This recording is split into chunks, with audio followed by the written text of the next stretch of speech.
Hi, it's with the greatest pleasure that I speak to you, though remotely, absently, asynchronously, and being beamed on what I'm imagining a huge screen. I apologize that I'm not there in person. The loss is entirely mine because the opportunity to be in a conversation with this incredible group of people that have converged to this event and to learn from the critical debates about dire times is a rare one. Unfortunately, I'm in a state of mind where my body is not keeping up with my spirits. In fact, today, on the day that you are hearing me, I'm in a hospital, probably sleeping after a fairly long and intense medical operation, and I'm going to be in recovery, which means that I can't even be streaming in real time. However, I do want to thank the generous and gracious team of Dr. Agnew, Dr. Kader, and Dr. Sebswiner, who accommodated my talk through this video recording. I hope that even though we can't have real time conversations, you will engage me in the digital space by tweeting or sharing your ideas from this talk and tagging me at Lately on Time. That's Lately on Time on Twitter and on Instagram. And as in when I'm back on my feet, I will glue into the conversations. So much for logistics. And now I want to come back to talking about dire times. And I want to do this by talking about my favorite cat on the internet who died earlier this year, Tartar Sauce, also known as Grumpy Cat. Grumpy Cat probably is one of the most famous cat memes, second only to Hello Kitty, and it's an extraordinary meme. It is a cat that refused to be pleased. It is a cat that is not just unhappy, but demonstratively disapproving of the world that it finds itself in. Across different discussion boards, Grumpy Cat pops up in memes, in debates, in arguments, in fights to raise its head and remind us that this is unacceptable behavior. I particularly like Grumpy Cat because, unlike many other popular memes which take sides one way or the other, asking people to either speak louder or to shut up, Grumpy Cat has a different orientation. Grumpy Cat as a meme became popular when certain voices on the internet were either bullied or intimidated into silence. As women, persons of color, queer and trans folk, people who question the status quo or critique the rise of authoritarian power found their voice and they were asked to go back to where they came from or became subjects of trolling and doxing and extraordinary violence, Grumpy Cat stood up. It refused to be silent. It did not take sides, but as a meme, it reminded us of the spine chilling quotation from Bertolt Brecht: Will there be singing in the dark times? Yes, there will be singing of the dark times. Grumpy Cat then is not a judge, but a witness to what we are saying and the times that we are living in. It is singing of the darkness and the direness that we are engaging in. Like a good parent, Grumpy Cat isn't angry at us, just devastatingly disappointed. Grumpy Cat does not ask for compensation, it does not ask for the system to become better, it does not invite solutions or hacks that will make the world a fairer place, it does not hatch conspiracies, and it does not reassure us that things will be better. Grumpy Cat, in an extraordinary fashion, is an announcement that things are dire and reminds us that the very framing of the direness, the claiming of it, the naming of it, the voicing of it, the acceptance of it is important. Especially in the times of constant catastrophization that we live in, it is important to remind ourselves that this is not the natural state of things, that this is not normal, that this is urgent, and that this is dire. There is something very powerful in this claiming, naming, framing, and declaration of direness because to recognize things as dire is to signal the failure of a system. To announce that things are dire is to acknowledge that the systems of protection, rights, entitlements, safety, and well being have not just been subverted, but fundamentally undermined. To declare the times as dire is to accept that mere cosmetic tweaks on the blemishes of an otherwise well oiled system are no longer the answer. That dire times are going to require an admittance that the system we are in is not working in achieving the particular goal of futurity that it has been built for. Because the appearance of direness tells us that futurity is now no longer possible. This is a state that computer scientists will call system failure because it frames the question of our times differently. Not in terms of how shall we live in it and survive with it, but how we will need a completely different structure that steps away from the system that we are situated in. Direness is no longer about making the existing system work in the service of a desirable future. It necessitates dramatically changing the system itself so that we even have the possibility of thinking of a future. Or more directly, the question of dire times is not a teleological one. How shall we live in dire times? It is, in fact, an ontological one. How shall we kill a system that scripts our futures as unimaginable, unfathomable, unlivable? So, direness is a call for paradigm shift, right? And as Thomas Kuhn has pointed out in his study of physical sciences, paradigm shifts are inherently messy, intense, chaotic, and unstable. A paradigm shift for Kuhn is not merely an extension of the system, but a categorical denial of it, an invalidation of the foundational principles of a discipline and the reconstruction of all of its truths. This is why Grumpy Cat is illustrative. Because Grumpy Cat does not require for people to say sorry and get along. It's in fact the exact opposite of the keep calm and move along meme. It appears to signal that the system within which we are talking has failed, and now we need to find a new system that has to be built. However, there is a strange danger in this paradigm shift. Paradigm shifts are often inward looking and shift our focus from people in dire conditions to the direness of our conditions. This distinction is important because recognizing something as dire generally leads to a pre-wired set of responses and processes that we are all too familiar with. As feminist epistemology of science researcher Asha Achyutan marks for us, the call for a paradigm shift comes with two definite responses. The first, that the shift with all its intentions might fail. A new hypothesis might come into being, a new reality is constructed, and then it collapses. This failure is not dire. It's in fact easy to deal with because it essentially says that we just need to keep on reminding ourselves that we are in dire times and hence we will need to find a way of changing the system. However, when a new paradigm shifts happen, the response that we generally look at is one of success. And I want to illustrate what happens next by looking at a domain that I'm familiar with, which is of digital technologies and development. So, if we look at the history of information communication technologies for development and technologies for social good, we are aware that there is a continued critique of women's relationship with computing. Women have very little participation, presence, and power in the domains of digital technologies. We acknowledge that the current state of computation technologies are not gender equal, and hence we need a different paradigm.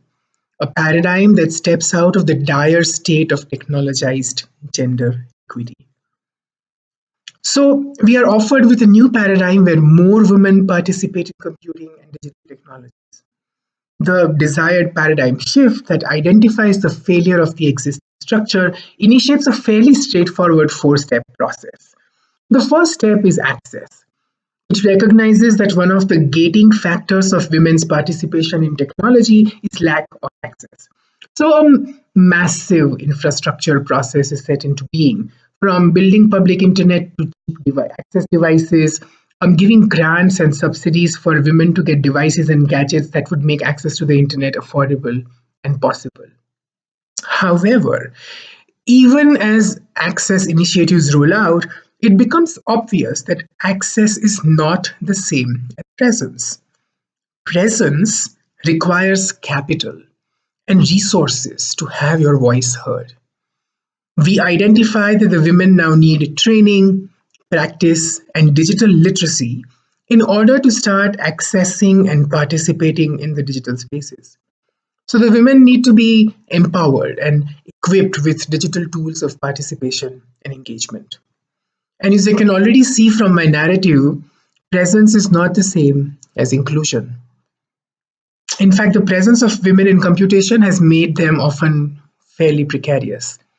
There is increased hostility, doxing, abuse, predatory behavior, non consensual pornography, harassment, and intimidation of women's voices and bodies within these digital spaces.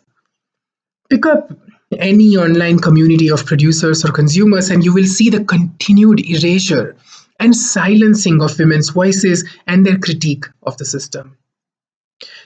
Even in something as straightforward as a critique of misogyny and sexualizing of women's bodies in video games leads to orchestrated attacks and actually sending women in public spaces into hiding, as we found out in the case of Gamergate. Thus, inclusion is not really achieved, and we realize that in order for inclusion to be established, we're now at the fourth step. So, from access to presence, presence to inclusion, and now from inclusion, we need rights. We need rights of protection, of safety, of entitlement, and of embodiment.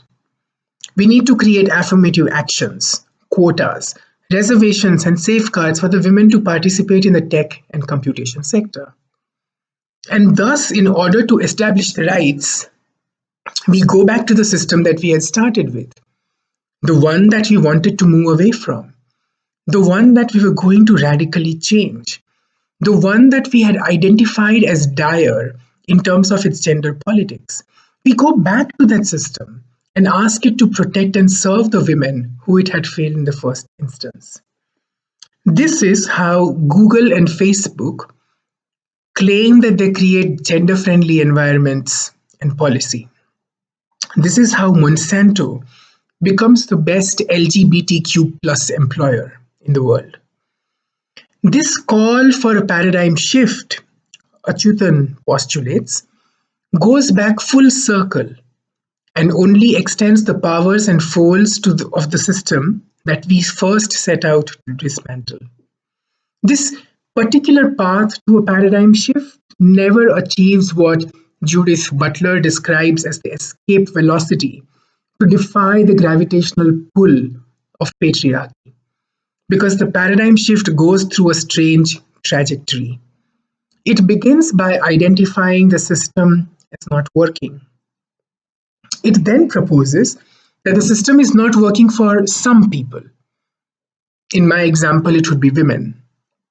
It thus makes the problem women's problem and eventually makes women as the problem, starting an entire cycle to rehabilitate and integrate these women in the system that we had identified as not working.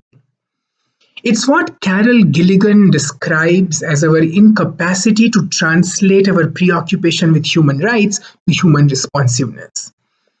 This cycle of paradigm shifts can be mapped onto many different tropes offered as a way out of the dire times that we live in.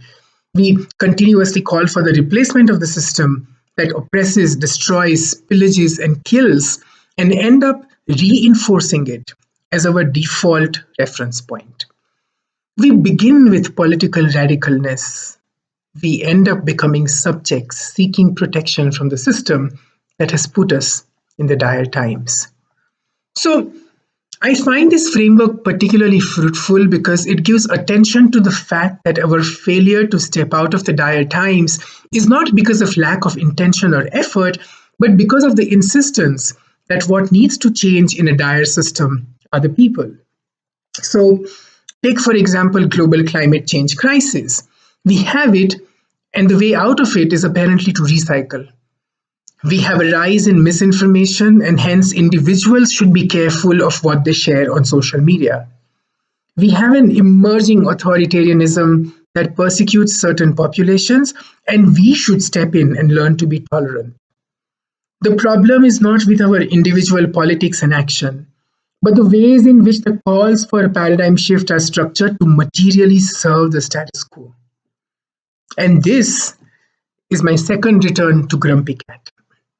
Because Grumpy Cat is a subject that refuses to change its position, disposition, and identity in order to address the system that is failing. Grumpy Cat, I'm going to offer to you, is a paranoid cat.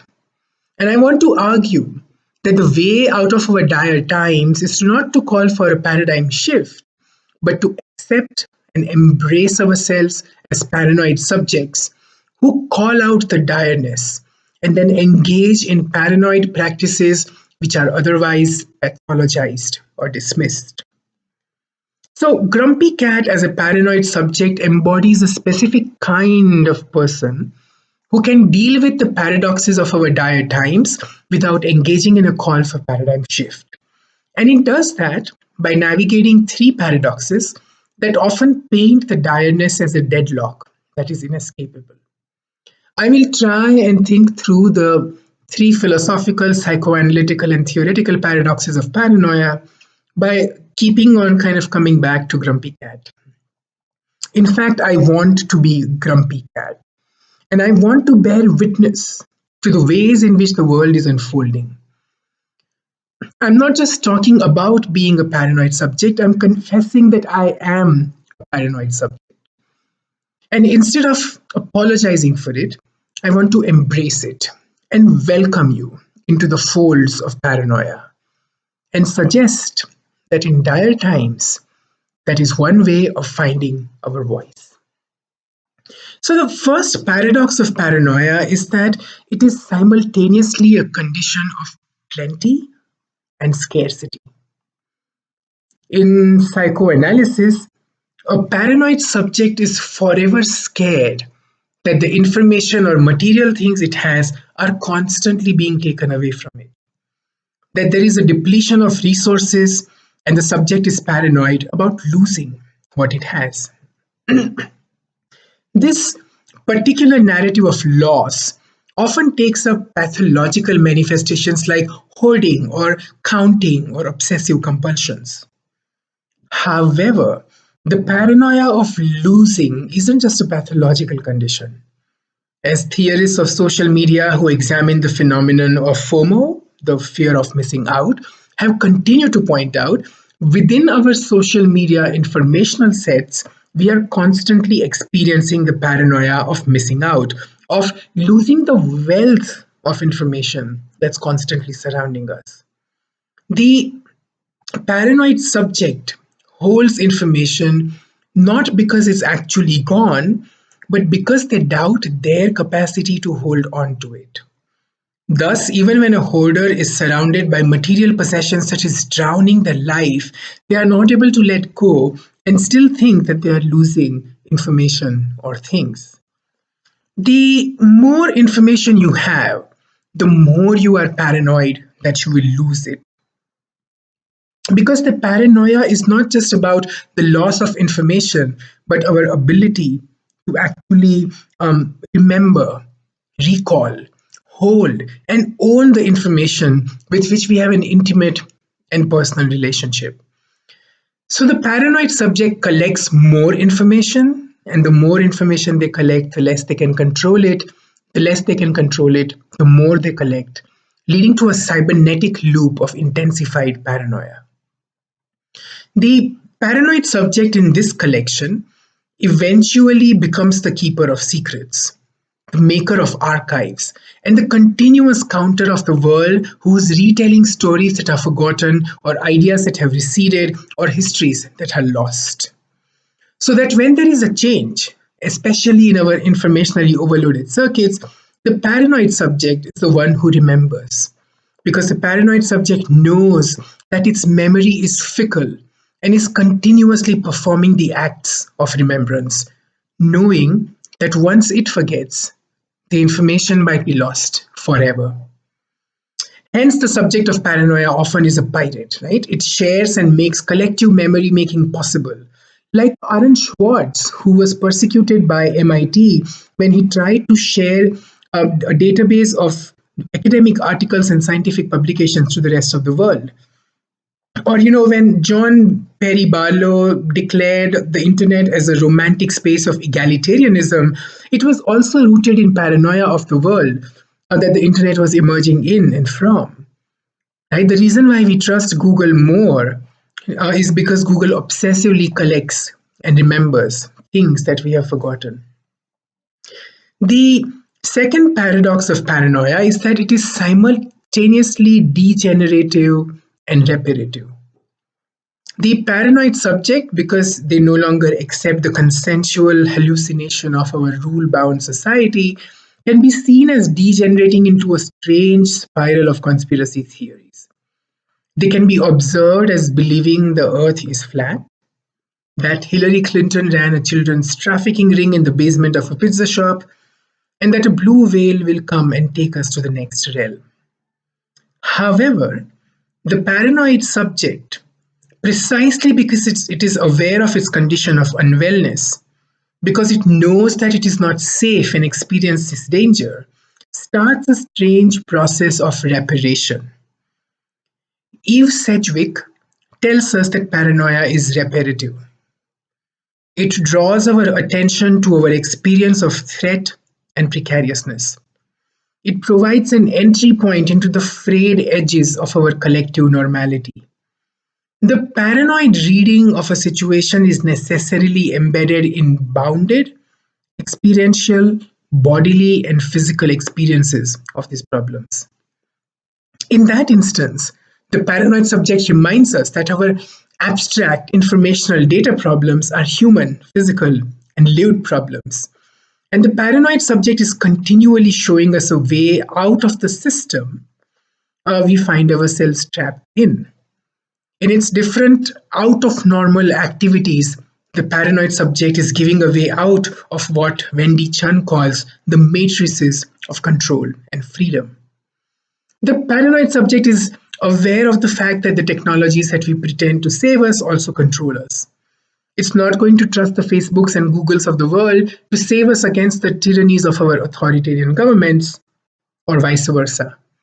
In its distrust of institutions, the paranoid subject invests in reparative work. It creates secret archives and paranoid datasets that bear testimony to the world around us.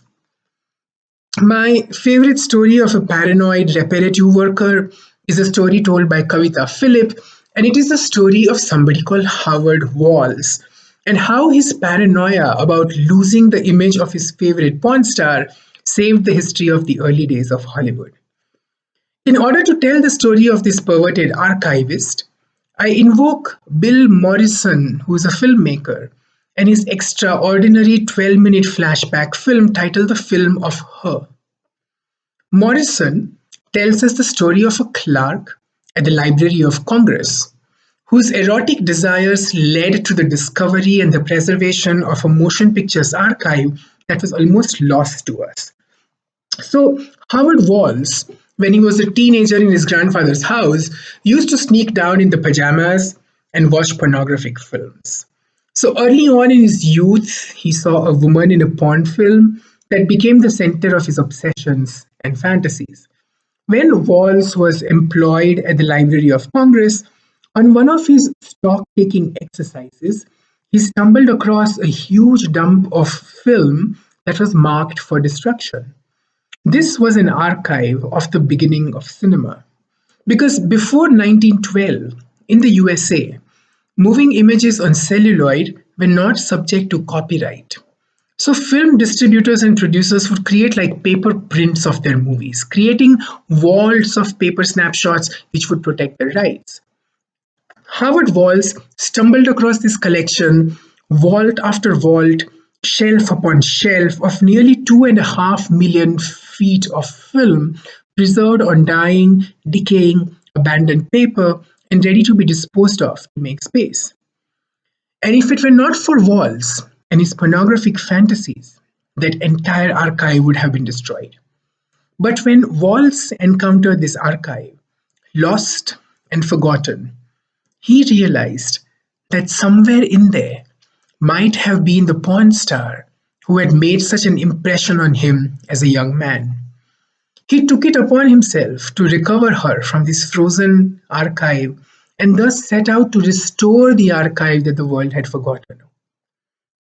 In this story of the copyright clerk and his masturbatory fantasies, we encounter the archive as produced by the libidinal excess of paranoia. A person who eventually won an Academy Award in 1954 for services to the motion picture industry. And yet, the story of Howard Walls tells us that we need to think of the processes of paranoia and the collaborations that emerge therein, not through the quantified logic offered to us by digital preservation narratives, but through human affect, obsession, and perversion. Morrison's film, which is also made of rotting celluloid, with images that are scratchy and rendered unintelligible by time and stylistic incoherence, is a reminder that reparation is not just an external state, but it is about recognizing that the people and the times that we live in is in a state of continuous degeneration. That to repair something and to is not the same as to archive something, because archiving is essentially forgetting. And in order to really animate, resurrect, and remember the information shrouded in an archive, that to build collective practices of both forming and sustaining archives, we are going to have to look beyond the transactional, the interface, and the systemic, and we are going to start thinking about the paranoid subject as the one and the last thing or the person who remembers. The third paradox of paranoia is about the story of the future. The paranoid subject knows that the future is dangerous. However, its paranoia fuels it to take action, change the future that it has anticipated. It is a strange condition to be in, perhaps the best illustrated by the current conversations on climate change. So, we know for a fact that global climate change is a model. It is a predictive index of the state of our planet and what it is going to become. While there is no denying that we are in a planetary global climate crisis, we are not clear when this crisis is going to hit us and what exactly it's going to mean for our futures. So, if you are in a state of panic about climate change, you just slip into paralysis. Panic makes you apathetic. If the nature of catastrophization is imminent but variable, if there are so many things that are going wrong, you can't do much but just sit and watch it unfold. If you are in a state of fear, you go back, ironically, to the very people who are causing this condition and asking them to actually do something about it. It is what I call the Greta Thunberg syndrome. Now, I do not mean to disrespect Thunberg at all. I hugely appreciate and admire what she has achieved and the conversations that she is inciting. But there was once a chance that she would become the leader that defies the entire institution of the capitalist nation state that has led to the erosion of our climate futures. But then she eventually, from a paranoid subject, became a subject of fear, who talked to the very leaders who are responsible and complicit in the degeneration of our climate. If she was a paranoid subject, she would do things differently. She would come up with tactics, forms, expressions, collectives that do not resemble anything that we recognize as older forms of resistances and protections. As a paranoid subject, you would not use the language of rights, responsibility, entitlement, or protection, but produce an entirely different worldview. Greta Thunberg buys into what Lauren Berlin calls cruel optimism. The cruel hope that even though things are very bad, they can be made better by the people who are causing the wrongness. A paranoid subject instead engages in unhappy hope, knowing that others are not going to save it, and thus springing into action and creating new forms of conversation and critique. And so I stand with and as Grumpy Cat, a paranoid subject. I'm aware of the overwhelming information overload I'm experiencing and find different ways of hiding that information in different places, forming collectives that will remember parts that I forget. I'm suggesting that from this space of paranoia, we can do regeneration by building communities, collectives, and joint actions that we can take together. But in order to do so, we need to find a different language and take our own action and make things happen.